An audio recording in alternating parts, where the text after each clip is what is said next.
between 5 to 6 days, that is a danger sign that this patient can go into complications. Only 5% of patients, that also especially those with comorbidities, they can really become very critical, ending in an ICU. They can go into respiratory failure, shock, or multi-organ dysfunction. They may require ventilatory support. And mortality, as I said, is around 3.4%. How to differentiate between the common cold flu, which we all see in this season now. So very time out of, we get confused, the physicians get confused. Is it flu? Is it common cold? Is it allergy? Or is it COVID? So if you remember the right, high fever again, dry cough, and early shortness of breath. A flu patient will not have shortness of breath. A common cold will not have shortness of breath, because if your patient is developing shortness of breath, in addition to high fever and cough, think of COVID and start investigating in those lines. Now, most of the patients, as the 4 or 5 days pass away, most of them, 80%, start to recover. But those patients who are developing complications like pneumonia, they start to develop breathlessness. Usually occurs after 5 days of the onset of symptoms. And then these persons need to be hospitalized, and because they need oxygen most of the time. Then among the hospitalized patients, many other complications are seen, like arrhythmias, renal injury, etc., ARDS. But one common thing you must realize, most of these virus people who are dying are due to superadded bacterial infection. That is why the role of antibiotics have come. And in United States and also in our part, we have seen patients of these, about 20% of patients are developing cardiomyopathy. That is a myocardium involvement of the heart. That is causing a high amount of mortality in these patients. So if the patients are mildly affected, they usually recover within 10 to 15 days. But if the infections are severe and if they end up in complications like pneumonia, they usually take about 3 to 6 weeks to recover completely. This we have discussed already. As the age increases, the complications rate increases, the fatality increases, so much so a more than 80 years of age may have almost 15% of fatality. And then the associated comorbidities always make it worse. There are a few parameters on simple lab investigations. We don't have to go for very high tests. If you do a complete blood picture, if you see lymphopenia, that is loss of reduction in lymphocyte count, that is the first indication that this patient is a likely candidate for complications. You also check the D-dimer, the LDH, serum creatinine, and elevated troponin. So these are all the parameters which tells us that this patient can go into trouble and go into complications. So once you have made a clinical diagnosis of COVID, then how do you confirm the diagnosis? This COVID is detected predominantly. There is only one test to confirm the diagnosis 100%. That is by RT-PCR, that is reverse transcription polymerase chain reaction. And due to the limited capacity to test this swab testing for RT-PCR, we have allotted certain priority categories. Number one, all hospitalized patients should be checked for. Those who are coming with acute lung injury, they have to be checked with RT-PCR. Number two, all symptomatic individuals, those who are in contact with infected patients, or those immunocompromised patients with comorbid conditions, they have to be checked first. And of course, the healthcare workers, because they are constantly exposed, so they have to be checked. Keeping this in mind, the ICMR strategy now says all patients admitted with severe acute respiratory illness have to be checked. All symptomatic healthcare workers have to be checked. Then all symptomatic or asymptomatic contacts of a confirmed case. That, for example, in your house, if one case is a confirmed case of COVID-19, even though the other family members are asymptomatic, but they have to be tested between day 5 and day 14, because most of the time they will also turn out to be positive, and then they will, since they are asymptomatic, if they are not tested, they will go out and spread the infection. So these are the recent guidelines which have changed. Then how to do this swab? The recommended specimens when you collect the swab is either from the nasopharyngeal or from the oropharyngeal swabs. It is important to have the right technique of the collection of sample, and these samples have to be transported in the correct viral transport media through the cold chain to the main laboratory. Otherwise, you get false negative results. This is a diagram just to show how the nasopharyngeal swab is taken from the nose. the patient head is tilted back 70 degrees, and then the swab is put and rolled, and it is left for a few seconds to absorb the secretions, and then it is taken out. And if this technique is wrong, or if the transport medium is not correctly used, then you get false negative results in spite of the patient having COVID positive symptoms. This I have put here because many times we are getting patients with blood test for antibody test, and they are telling that my antibody is negative, so I'm not infected, which is wrong. See, the strategy for use of rapid antibody based test is very, very straightforward. This is test predominantly done in containment zones or the cluster zones. What it tells us, all patients who are symptomatic in a cluster zone, they need to be quarantined first. And then they need to be checked with the rapid antibody test, which is a simple blood test. So it is easily available, not as difficult to get a throat swab. Now, if this antibody test comes positive, then he has a probable COVID-19. He needs to be isolated, and then he needs to be followed up with a throat swab to confirm it. If the antibody test becomes negative, but the patient is still symptomatic, so you are doubting that he is having COVID-19, then you go for a compulsory RT-PCR to confirm the diagnosis. If it becomes positive, you get a diagnosis. If it still remains negative, and if you still doubt that this patient can have the symptoms, his CT scan is showing changes, so then you wait for about a week to 10 days, repeat the antibody test. If it is still negative, then he is unlikely to be having COVID. But if it is positive, then he is likely to be having COVID infection. So that is the importance of antibody test. It is not a 100% diagnostic like a swab test. So that one must understand very clearly. So as this being said already, these are all the parameters which are occurring in COVID-19 patients, and they make us to think that these patients are likely to go into complications. The X-rays are important basic investigation in these patients. We must realize that in mild cases, the X-ray can be normal. But once you show the changes on the X-rays, as you see this X-rays, the bilateral total white lungs, bilateral infiltrates, and these are the white lungs you are seeing. That is a classical of a COVID-19. But because the X-rays missed in the early cases, that's why we are recommending HRCT, that is a high resolution CT scan of chest, for early diagnosis of these patients. This most commonly demonstrates the presence of ground glass opacities, the white patches, what you are seeing in the periphery of the lung. These opacities are located peripherally, subpleurally, and in the lower zones of the lungs. And if this picture is there with the history, it is a COVID-19 case unless proved otherwise. And this patient will 100% need a throat swab to confirm the diagnosis. This is all to summarize what all we have told. So we have talked about the coronavirus in general, the mode of transmission of this virus, the common symptoms, signs, how it is spread, and then we have talked about the diagnostic modalities available. From here, let us change and talk briefly about the treatment of this virus. In mild illness, without any risk factors and comorbidities, now the patient does not have to rush to the hospital. This patient, mild case, if he doesn't have any comorbidities, he can be managed at home with strict home quarantine. And this home quarantine, now we have available home quarantine packages where he is monitored on the video consultation for at least twice a week, twice a day, and his condition is assessed and he is managed. And most of patients in this mild category, they recover. They don't need any specific treatment except some supportive therapy like paracetamol and vitamins.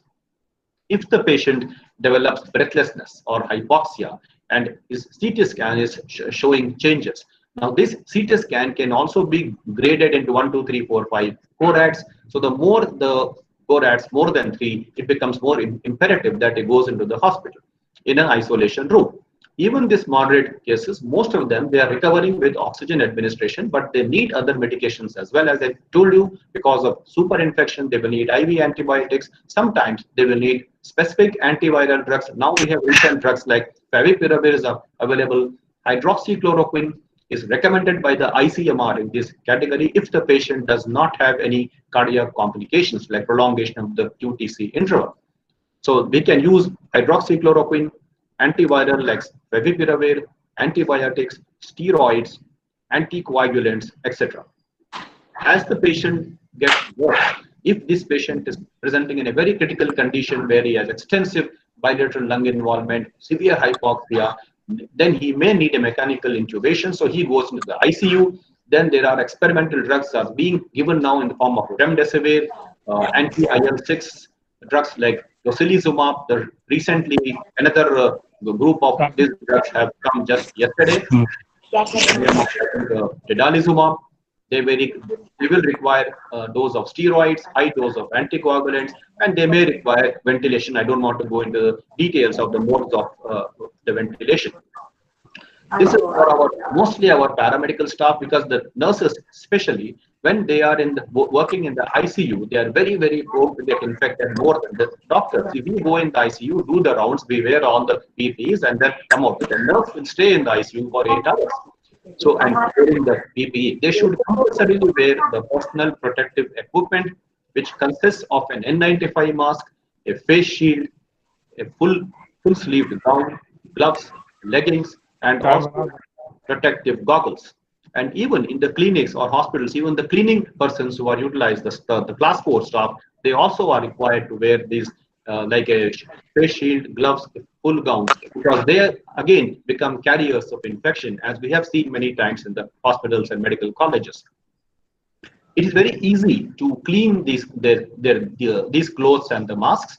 They can be washed with the soap and water, or dipped in 0.5% sodium hypochlorite solution. The N95 mask, as per the Alda Institute guidelines, can be just hanged in the sunlight for 4 days, and they can reuse after 4 days again to a maximum time of 4 to 5 times.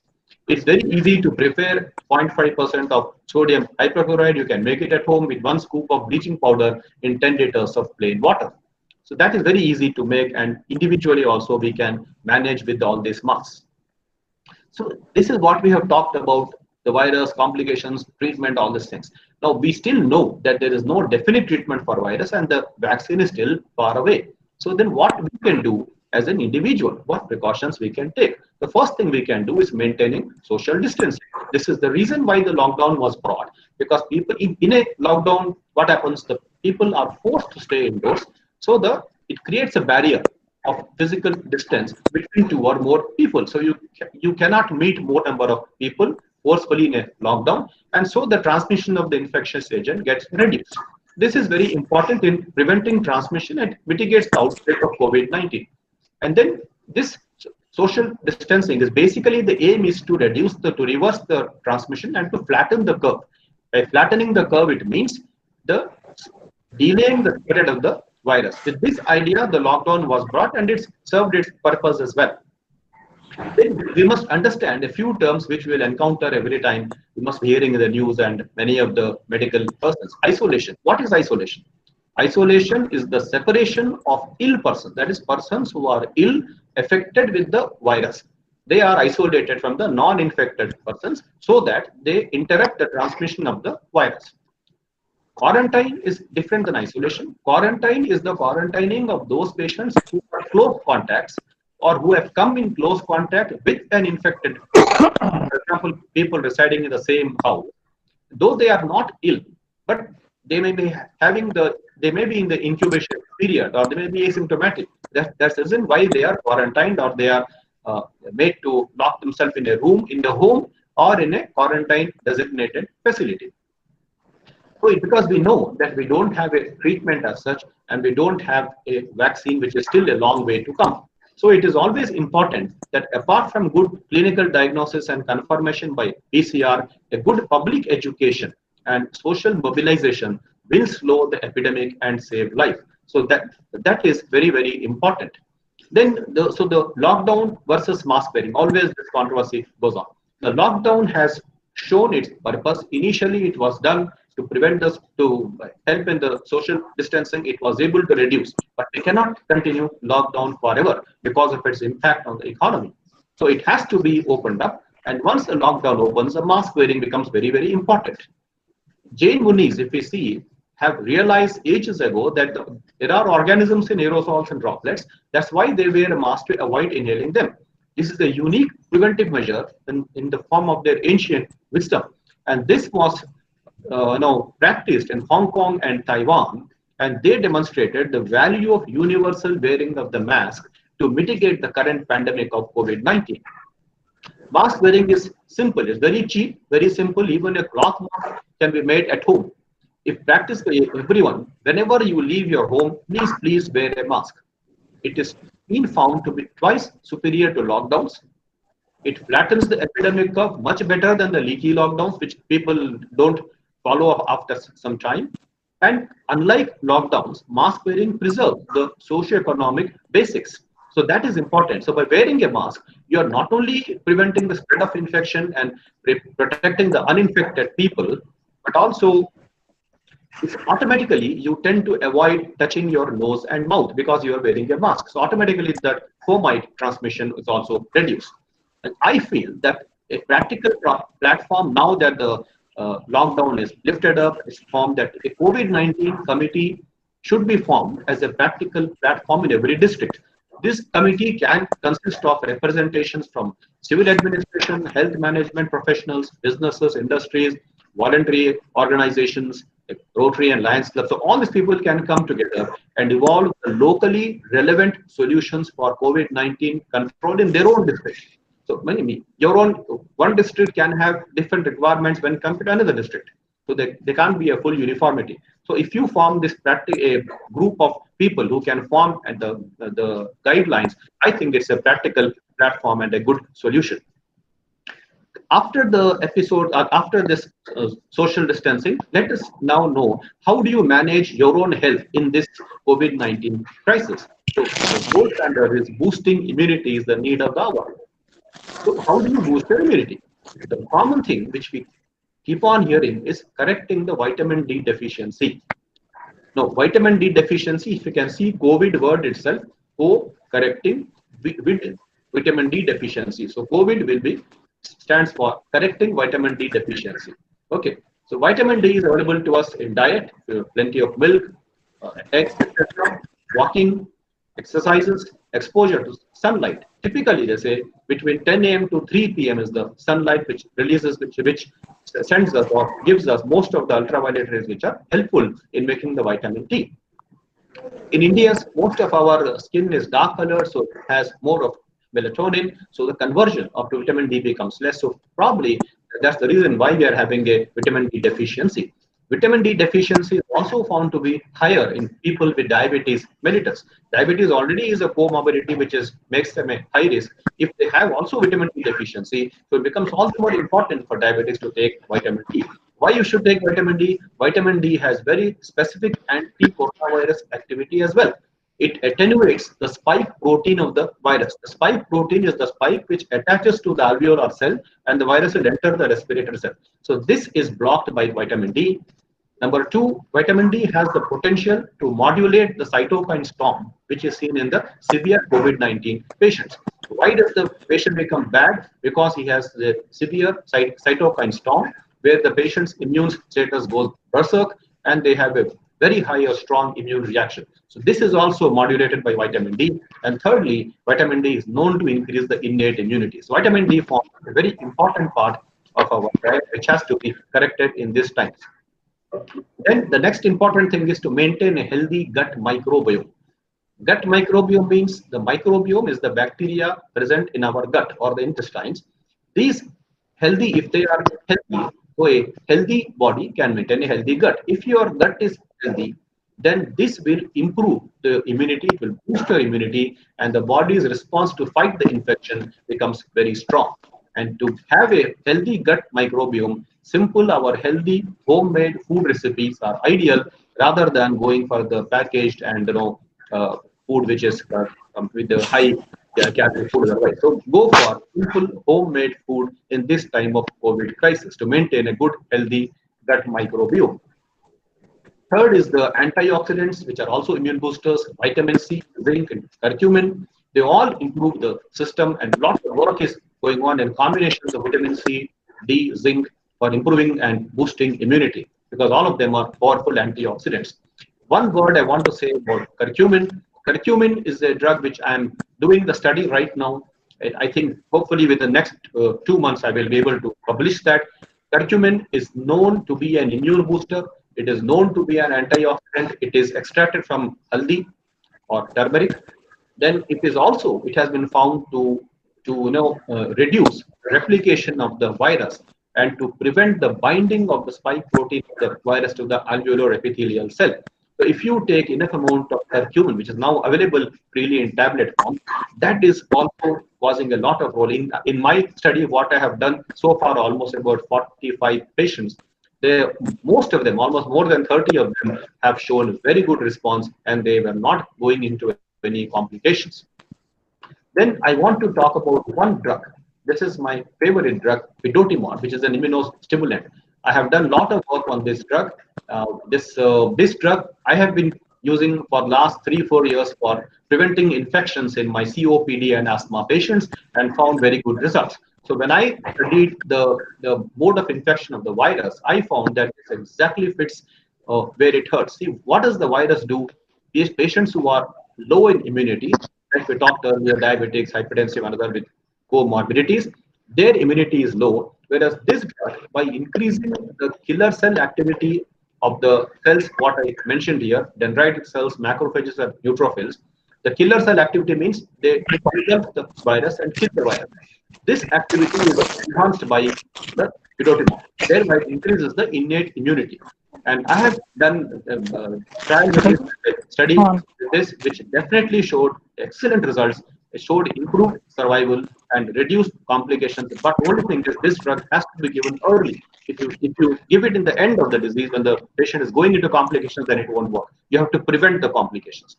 I have sent my data to ICMR. I'm awaiting the trials so that it can be included in the uh, treatment guidelines in our country. This is a paper which I have done the work on pidotimod, emerging landscape in the management of COVID-19. Role of pidotimod was accepted for publication in this peer-reviewed journal and is going to be published on the 8th of August 2020. Anybody can access this and go through this. I'm now trying to work with combining pidotimod and curcumin so that that will have a cumulative effect on not only boosting the immunity but also preventing the viral replication. So these are some new modalities in the treatment of this. This is the early mild to moderate cases. This slide I have included here because now we are seeing many patients of gut involvement. 50% of COVID patients are having digestive symptoms.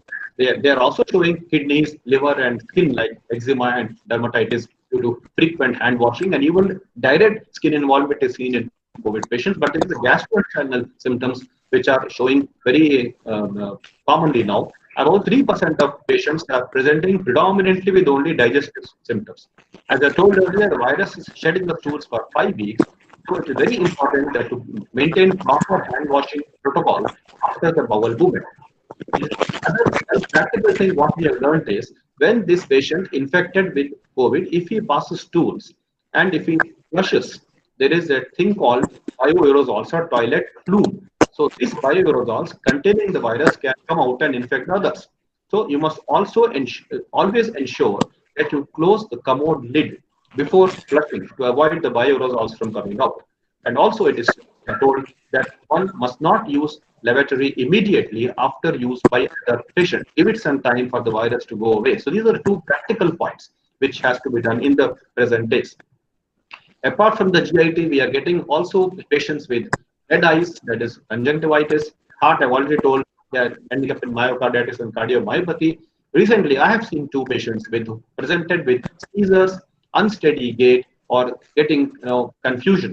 And these were ultimately found to have COVID-19. So now we must be aware that not only the respiratory symptoms, but other symptoms as well are being seen in these patients, in addition to the loss of smell and loss of taste. Mental health and COVID-19, we all know that COVID-19 pandemic is on everyone's mind right now, including the health workers, because I am scared when I go to my hospital that because it can affect my own health, it can affect health of my family. So that stress is always on everybody's mind. People are developing insomnia, they're unable to sleep properly, they're going to depression, and whenever they are in isolation, some people are developing addiction to alcohol. So how do you get over these times is to have a proper education about the infection. If you don't go by the WhatsApp or other information, go by a proper information and then maintain basic hygiene. Do not constantly engage in conversation on this subject about COVID-19 because you will get psychologically disturbed. Always find ways to relax, like yoga, walking, exercise, whichever you want to do. It's very important also to stay connected while you are in isolation or quarantine with your friends and relatives by phone or anything. Always think positive because 80% are mild and they will recover. I can give you a number of examples where elderly people also have recovered very well in my patients. So my message is here: be alert but not anxious. We pregnancy, childbirth, we get this very commonly from anxious mothers. As I told earlier, vertical transmission from pregnant mother to child is very almost nil, either in utero or during delivery or even while breastfeeding. Lactating mothers, if even if they are COVID positive, can breastfeed with due precautions. There is no doubt about it. For non-infected mothers, nothing to worry. You can continue to breastfeed with adequate hand washing and other precautions. Last slide, I want to include here a word about society. The first point I want to mention, lot of hue and cries raised about you know, uh, exorbitant charges by private hospitals. But why this has come?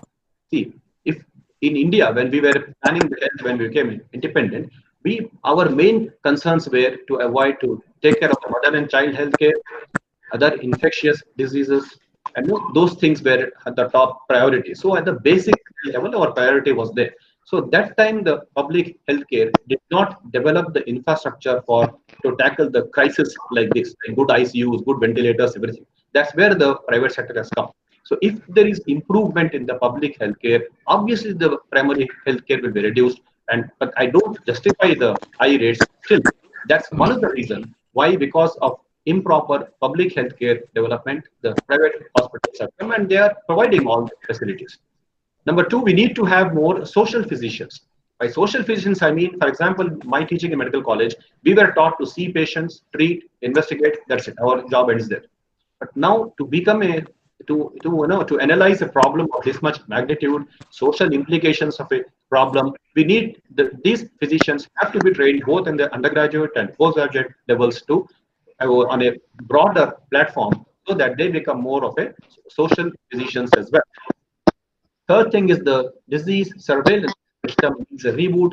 Most of the time, we see patients with tuberculosis or other diabetes which are still not able to detect many patients. Many of them they go undetected. So this, if they are properly surveyed and if they develop these infections, they can be easily prevented. Private sector and patient safety, again, patient is having a fear of going to hospital because if he goes to hospital, he feels that he will get infected if he goes to a government hospital. Whereas most of the private hospitals are able to provide enough safety because they have two. One is a non-COVID and one is a COVID wing. So if the same facilities are provided by the government hospital, then this fear of the patient going to the hospital will be mitigated. Telemedicine has played a lot of role in this because I find that this is if you do a video consultation, it is as good as to see person to person examination, and the patients need not come and stand in the queue in the clinics in the hospitals. Doctor can be more confident so that of not getting infected. So I think telemedicine has come to stay, and now it is being legalized, and guidelines have come by the Ministry of Health and Family Welfare. So I think this is a very good development. Lastly, but not the least, humanitarian approach to COVID-19. Please, we are seeing patients who are getting, castigated because they have COVID-19. So if you don't, they are developing a stigma. If this stigma comes, then they will be afraid to go to the hospital and get treated. COVID-19 is nothing; it's just a viral infection. So if that stigma has to be removed, and a lot of work, social work has to be done to see that this stigma is and the public education gets more of this. So that's, ladies and gentlemen, that was my last slide, and I hope I'm able to cover most of the things in COVID-19. I will be glad to answer any questions if present. Thank you so much. Yeah. Sir, thank you for a very informative, useful talk. Uh, you've covered all the very important aspects of COVID infection, right from the signs, the symptoms, the how it manifests, the precautions to be taken, and very well summed up what are the immune boosters, what we have to follow to improve our immunity to face this virus, and then what are the areas we need to be a little focused on, who needs hospitalization, and who needs what, and ultimately it's been a very good talk, and how to carry on our life, which is very important in these COVID times. And it's been an excellent talk, and we have some questions from the audience. So I just thought, I probably put up these questions to you. There has been a question that there are a lot of these symptoms which are changing. Initially, we were talking about only cough, cold, fever, as you had mentioned. Now these symptoms are changing, and going by the day, every day we are getting new symptoms, as you have also very clearly elaborated in your talk. So, do you think that we need to increase our testing facilities, or what the government has done, what the private sector has done? Do you think it's enough for a city and a state like Telangana or Hyderabad with the existing testing centers? It's a very valid point that we have made. See, increasing the testing is always welcome, but it is not practically possible, because to develop so many kits, to get the kits proper transportation, as I said, can give you false. So what you should do is, if your patient is having classical symptoms, okay, even if he is having non-classical symptoms like gastrointestinal or neurological systems, the history is important. If you are doubting COVID in him, then you should take a proper history, whether this patient has come into contact with any COVID positive patient, number one. Whether this patient is coming from a containment zone where there is a high incidence of COVID cases, or if this patient has undergone a CT scan, which is a good thing if you can do, even though it doesn't have any lung symptoms. If the CT scan shows the typical ground glass opacities, so then even though his symptoms are not predominantly respiratory and they are able to get only other symptoms, then they still need to be investigated for COVID. So what I mean is history, proper history of contact, history of CT scan or radiological manifestations of COVID-19. Even then, it is worthwhile to investigate. The ideal is, yes, to go for more number of tests and test everybody. Right. Sir, there's one more question from our audience where they just want to know your opinion on the observations of the Ayush immunity boosters, which have been publicized by the Ayush department. Ayush immunity boosters, personally, I have no experience in that, but I have seen people responding very well to Giloy. Giloy is one Ayurvedic capsule which is available, and that has really shown a few patients whom I have treated, and they have recovered fantastically with Giloy. Because we have no personal experience, we are basically allopathy physicians, so it is not right on us to straight away write them off. And there are many drugs which definitely show improvement.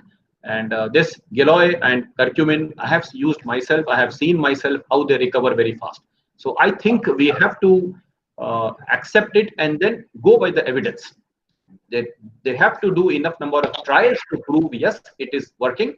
And then it has to be published in reputed journals. Then we can accept it. Right, that should be fine, sir. Then there is, you have very clearly elaborated on vitamin D, role of vitamin D in this COVID cases. So, do you suggest that, to the audience that they undergo a vitamin D level test so that they check how their vitamin levels are? Because most of them, it's a very neglected test. And end of the day, do you advise them to undergo vitamin D test and probably check their levels? And if the levels are low, what do you suggest to them? Ideally, it is important and to check the vitamin D levels, but most of them may not do it or may not afford to do it. And so what the guidelines now they say from ICMR is, whether you check or not check, you take vitamin D 60,000 units, one tablet once a week for 8 weeks. Okay, don't overtreat with any of these vitamins, though they are all micronutrients. But if you take a lot of vitamin D, it can cause the kidney problems as well. So the recommendations are 60,000 units, one tablet once a week for 8 weeks. If you still want to take, then you check the vitamin D. But the ideal thing is before you start, yes, you check vitamin D levels and then go ahead. Fine. Then there is a question from the paramedical staff, on behalf of the paramedical staff. They just want to know exactly that, how do you strengthen the morale of the young nurses who are posted in COVID wards, the final year BSc nursing students, and the young budding ones who have just joined service. How do what is your take-home message to the nurses to boost up their morale in these when they are posted in these wards? See, my advice to both the nurses and to my postgraduates in the same thing: they don't hesitate to go. Take it as a challenge, but always take precautions and go. So you work in the ICU because you have to work, you have to serve, and then you have to take precautions. What precautions to take? Number one, improve your own immunity, as I have told you, with all the things what I have discussed. Wear proper PPE, personal protective equipment. Do not hesitate. If your hospital is not giving you PPE, you demand. That is your primary requirement. And it is very important to know the donning and doffing. Donning and doffing means how to wear, which order you should wear the PPE and which order you should take it out. For example, if you wear a mask, and you must always pull out the thread and take out the mask. If you touch the inside of the mask, that means you are infecting your hands. Okay, that's very commonly we see. So you must know how to wear things and how to take it off. Similarly, the gown. First you take out the gloves, then you take out the gown, then you take out the cap, goggles, and the mask. If you do proper donning and doffing of the PPE, nothing will happen. And in fact, studies have shown that nurses working in the ICU with proper PPE are having much less incidence of infection than those nurses working in the outpatients. Because there they are aware. We don't know which patient is coming with COVID. Whereas here you are surely knowing in the ICU that the patient has COVID and you are wearing normal PPE. I think nothing to worry. Improve your immunity, work in the ICU, where the PPEs, take enough gaps in between. What I do with my postgraduates is they work for 1 week in ICU, then they gap for about 1 week to 10 days quarantine, and then they come back again. If anybody is symptomatic, we test them. Other thing, one important thing, mostly in the ICUs is, see, this virus spreads whenever you have aerosolization procedures. For example, you're giving a nebulizer in the ICU, then because the fumes are there and the patient and the virus can spread through the nebulized fumes. So those things have to be avoided unless it's really mandatory. And if you have to do it, then you take all the full precautions and do it. Similarly, if we have to do a test called bronchoscopy, for example, to take the samples, that's a high risk procedure. If you are assisting the doctor at that time, wear full PPE and then take it. But I think if you take these precautions, nothing will happen. So there is a question on, on behalf of the asthmatics. They just want to know, like, is there any preventive nature of medication which you would suggest for non-asthmatics on treatment? The GINA 2000 guidelines, that is Global Initiative on Asthma guidelines, have come in 2020 with regard to COVID. Two things they have suggested. One, in COVID timings also, the asthmatic patient has to continue the same treatment what he has been taking earlier in the form of inhaled corticosteroids or long-acting bronchodilators, whatever, through the spacer.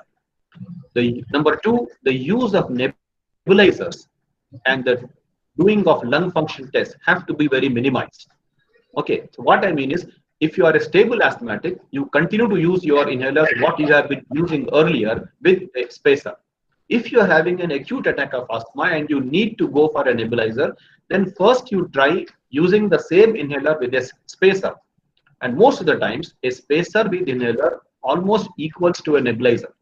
Very few times we need to take the help of a nebulizer. And if you have to take the use of a nebulizer, go to an isolated room so that nobody else is there in the room. Use the nebulizer there. Let the fumes go out, open the doors, windows, and then you come out. So those precautions have to be taken.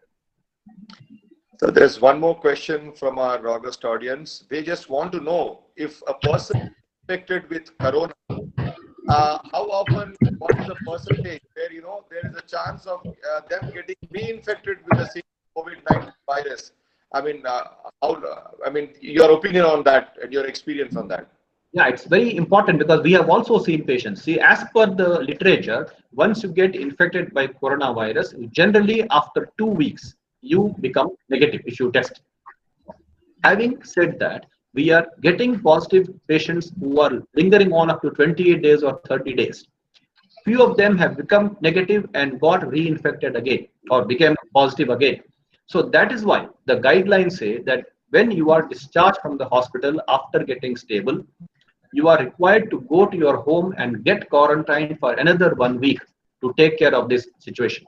And ideally, the guidelines say that before you go out into the public, you are supposed to get your test done and see that it has become negative.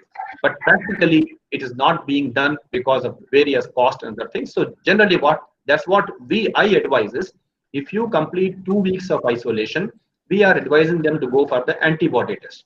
Okay, antibodies are of two types, IgM and IgG.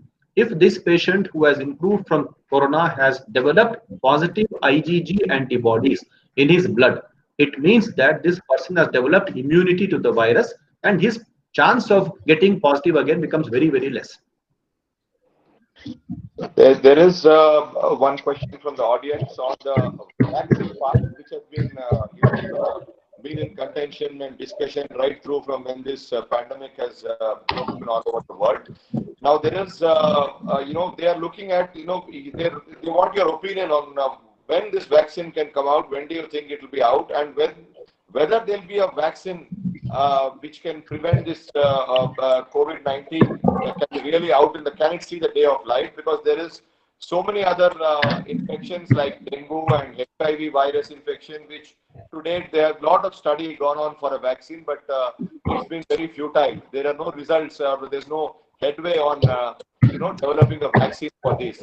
So their opinion is, what is your opinion on this vaccine studies what are going on, and what is your opinion? Finally, can we find a vaccine, or ultimately we'll end up with no headway of finding any vaccine for this? See, there are two things to the vaccine development. Though the announcements are being made that they will come in August, September, October, I personally feel it won't come so soon because a lot of human trials have to be done. We have to see that the vaccine is effective. We have to also see that the vaccine is not producing any side effects or counter effects. So unless they are satisfied with the required number of patients, of trial patients, though every country is trying to fast track the vaccine, it won't happen so soon. At the most by this year end or maybe early next year, they can get the vaccine. Having said that, if you see the nature of the coronaviruses, both in the SARS, MERS, and this one, they always tend to mutate. Okay, so by the time your vaccine has come, the virus has mutated. So how far this vaccine effective, we don't know. Like you get every yearly influenza vaccine, it keeps on changing because the virus mutates very fast. So that's the problem with developing vaccines. I feel vaccine will take time, maybe another 6 months or 8 months, and then if it mutates again, then every year that strain will have to be changed, like they are doing for the influenza virus. And other thing is, until and unless the 60% of population gets affected, we will not be able to develop herd immunity. Till that time, this problem is going to stay. We have to learn with the three pillars, that is social distancing, hand washing, and wearing a mask. These three pillars only are going to help us in addition to boosting our own immunity. That is the ultimate answer on how to tackle this virus.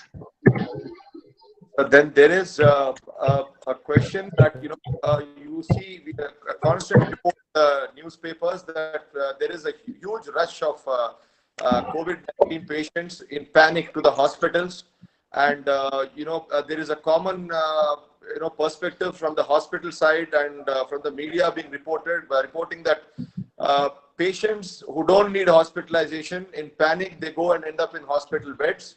And then ultimately, patients who need hospital beds are not able to really get beds available in the hospitals. So, what is your suggestion or take home to the audience? Like, who needs to go to the hospital? Who needs to stay at home?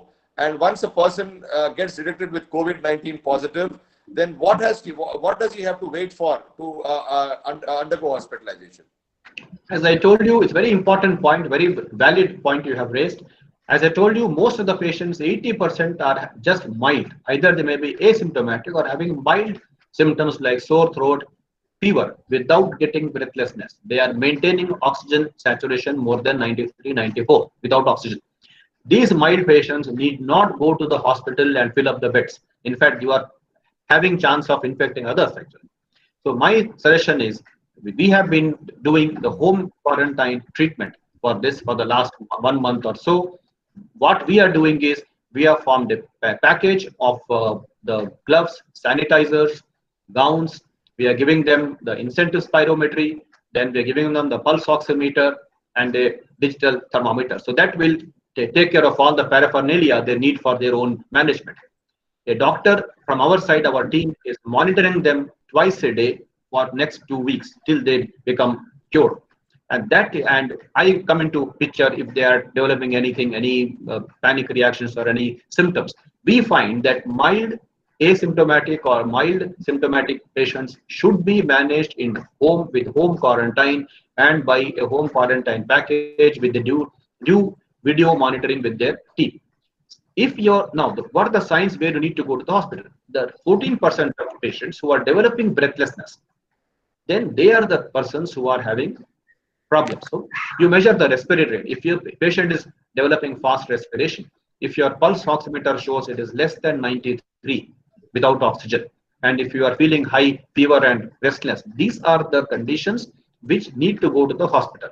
In the present days, even these people, they can manage at home if they have an oxygen at home. Oxygen, we have seen there has been extremely panic buying in oxygen.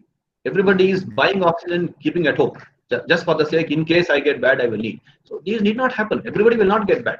So even that you can manage at home. So only if you're, because now, as I said, antiviral drugs have come in oral form also. So only if your breathlessness improves or your CT scan shows that you are extremely CORADS 4 or 5 category, if your blood pressure is not maintained, or if you have any comorbidities, diabetes, hypertension, cardiac problem, then you are a candidate to go into the hospital. Okay, so again, I'm repeating, mild symptomatic without breathlessness need not go to hospital.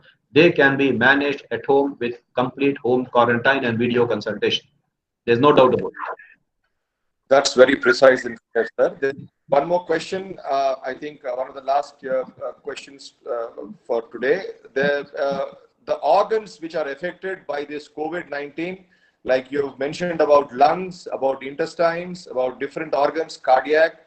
So once you treat these patients, do these organs get back to their pre-infection stage, or it's some permanent damage that they undergo? So that's one inquisitive question from the audience. Your answer on that. It's a very important point which we also are facing now. See, as far the predominant organ to get affected is the lung, because they end up with pneumonia and other things. So what we are finding is the lung involvement, patients recover, the pneumonia will improve, but patients who recover, some of them are going into long-term fibrosis. Fibrosis, I mean, where the lungs get tightened, they are not able to expand properly, so they continue to have some breathlessness and cough. Like, for example, how we used to see in cases of tuberculosis, healed tuberculosis, the patient gets cured of tuberculosis, but they develop scarring in the lung. Same thing we are seeing in these patients. It is too early to say, since this came in March and only 6 months are over. I think over a span of time, more and more patients will come with these repercussions later on. And one more thing is, if the patient early on has a CORADS 4 or CORADS 5, that is a severe pneumonia, the chances of his developing and then the other question I said was other organs, the heart, other things. For example, they're developing cardiomyopathy, and most of them, in fact, actually they're dying with cardiac complications. But once they get over it, luckily, then I think the reversibility is being maintained. They are not having permanent cardiac damage, unlike the lung involvement. Fine, sir. And the last for the thing, the audience, one of the members in the audience would like to know, is there any specific list of hospitals, clinics, private clinics, where they are taking up patients with COVID-19, and you've talked about what you call home quarantine and other treatment aspects which your team of doctors are also covering. So they just want to know, where do I get this elaborate information from? Home quarantine, we are doing from my respiratory center, which is in Bashirbagh, Hyderabad. I can share the numbers with you if you want. You can contact them. We have got the kits ready. Our team doctors are ready. In fact, we have been serving patients with this for almost more than 20 patients so far, and we're able to manage them at home without any complication. Some of them have even recovered now after 2 weeks. So anybody is free to contact. I will share my number. If you want, I can share it right now. It is 23232946 with 040 as the Hyderabad code. One more number is there, 7207032 Any of these numbers up between 12 to 6, you are welcome to contact any working day. We are there to serve you. Coming to the hospital list, there are, yes, I go to Apollo Hospital. We have got a dedicated COVID center there, dedicated beds are there, ICUs are there. And as far as my knowledge goes, most of the corporate hospitals now are accepting these cases. And some of the smaller hospitals as well have recently started to accept COVID-19 cases. Maybe if you are very serious, you need to go to a place where you have a good ICU facility with all the drug availability like remdesivir and tocilizumab. But if you are just on a moderate COVID-19, if you want to get admitted, there are plenty of other small hospitals as well. I don't have a big list of, but most of them they have started to admit patients now. Sir, and there's one more last question. The audience, they would like to know what is the plasma therapy in treatment of COVID-19, and who are the ideal plasma donors whom we can collect the plasma from? Plasma therapy is a very recent concept. It is still considered to be experimental, though it is being tried in many places. The rationale behind this is if a patient has got infected and recovered from COVID-19, he has developed enough antibodies so that these antibodies can be given to an active COVID-19 patient. This is called as a transfer of passive immunity. Now, question is when they develop antibodies. Generally, they say it takes about 25 to 30 days after recovery to develop enough amount of antibodies which can be used in the plasma therapy. So this is given in the form of an IV infusion, about 180 to 220 ml IV infusion slowly for a period of 4 to 5 doses. And that the rationale is once you give the plasma therapy, if a patient is having active infection, that is antigens, these antibodies, so antigen antibody reaction occurs and these antigens are nullified. So that is called as passive immunity. And it has its own limitations. It can cause transfusion related reactions, what you call as TRALI, that is transfusion related acute lung injury. So it has its own complications. It has to be done only in the ICU. Secondly, who needs plasma therapy? Not everybody. Those patients, those 5% who are critically ill in the ICU, who are requiring ventilatory support or about to go on a ventilatory stage, whose parameters like interleukin 6 are very high or the D-dimer is very high, these patients are requiring the plasma therapy. So plasma therapy is showing some promising results. A lot of trials are done. In fact, All India Institute has started a plasma therapy dedicated center there, and the entire guidelines are there for it. And we encourage the patients who have recovered to please come forward and donate the plasma so that those who are infected can get recovered faster. Fine. So I think it's been a perfect evening. Very informative talk. Thank you for all the time and effort in spite of your very busy schedule. You're at one end, also have a responsibility of teaching the young doctors. You have a teaching commitment. At the same time, you're attached to one of the leading corporate hospitals in Hyderabad. Then you also have run a very busy private practice and clinic. So thank you so much, sir. You've spared your valuable time and benefited the audience. So thank you on behalf of the Professional Congress. And I would like to up to take over.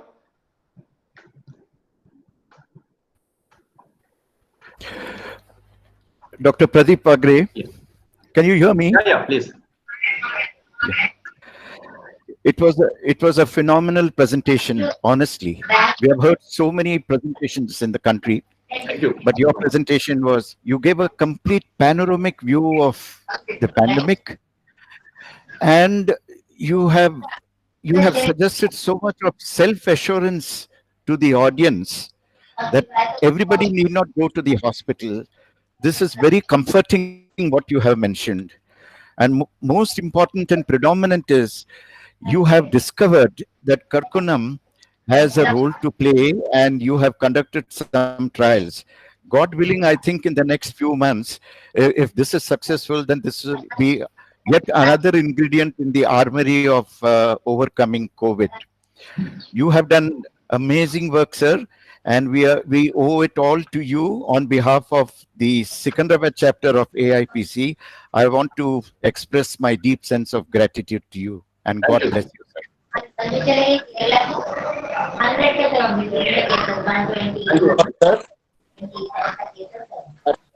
That's the end of the meeting. Thank you so much. Thank you. Thank you all. Thank you.